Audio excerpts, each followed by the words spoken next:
Hey everybody, how you doing? Uh, okay, so I had this story. So this guy that I was working with, right? His name is John. Okay, so I always knew John was a little shady because he'd always come in kind of hungover on Mondays. You just know, like, well, he must have had a good weekend, right? And he would just tell these awful stories about um, just how the volume of his how much he puked uh, that weekend or that morning. He just like these people that always talk about getting hammered, not just getting their drink on, but I'm talking hammered.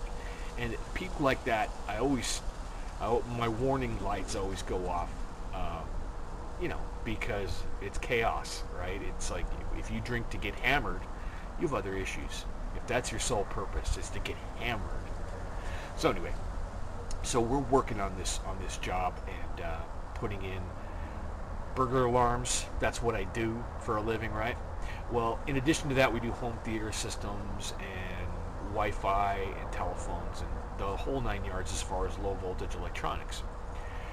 So John was like a trainee, so I'm inside the house and I'm wiring the panel, and he's at this part in the job.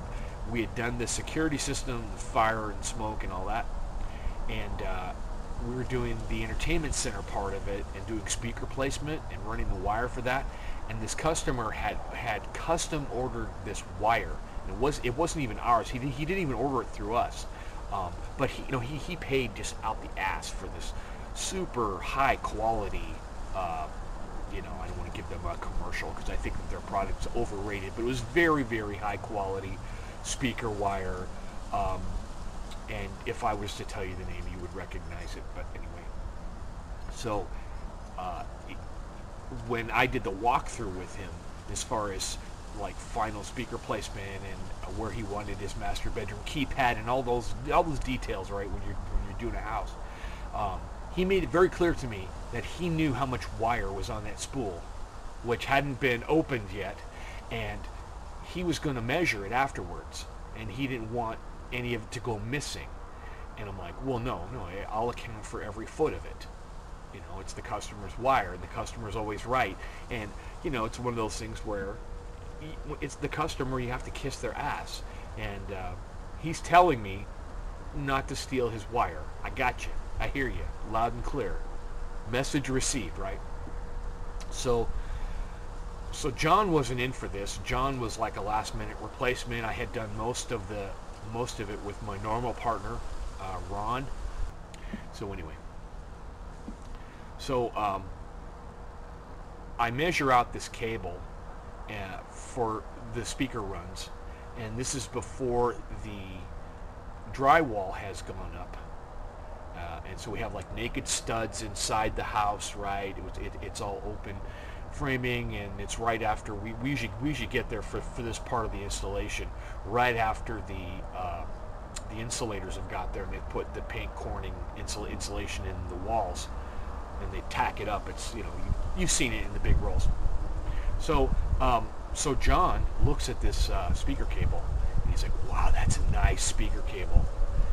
And just the way he said it, right, I knew.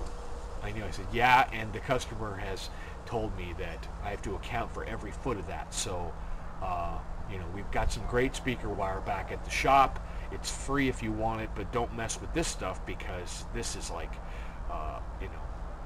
this isn't even ours. This isn't company property, and I have to account for this. So, in the course of doing lots of other stuff on this job, I realized I'd forgot to run a ground wire, or somebody had forgot to run a ground wire. I won't say who, Ron, but so anyway, so I had to run a ground wire, and it's under the house, and you put a stake in the ground, right? Do the fitting, and it's a big, heavy-duty ground wire. Okay, it's one of the things. So I go under there, and I noticed that there's like, I look over in the corner, so like underneath the house, somebody has chucked a bunch of loops of wire. And at first I thought, it was just scrap, because a lot of times people will do that, right, with scrap material. They'll throw stuff under there. And then I looked closer and I realized that's that brand new speaker wire. And I was just pissed because there was like a bunch of it, probably 80 feet. Once I, sized it all up, this is at the end of the day, and John's already left. So I mean, he was the only person there who knew about the wire, right? And he was the only person there working with me that day. There was no one else there, so it had to be him. And I knew that he was acting suspicious. So anyway, I find a piece of cardboard, and I pull out my Sharpie, and I write on there, "Looking for something? Call me."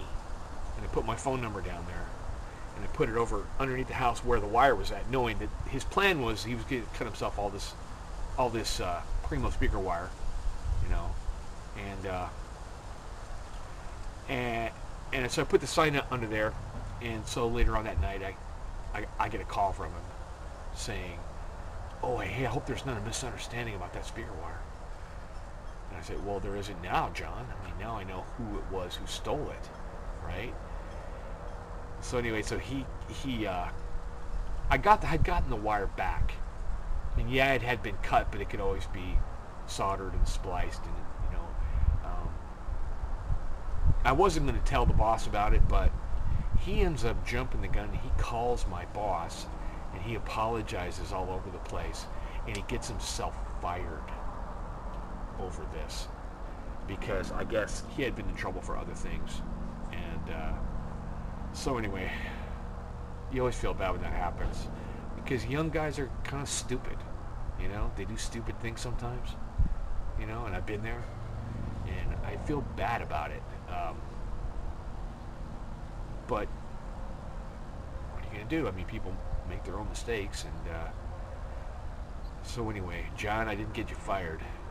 I just want you to know. It wasn't me. I wasn't going to say anything. And, it's not funny. I feel bad. You feel bad anytime anyone is let go like that. And I know he's got child support. It's right before Christmas, So anyway, kids, don't steal.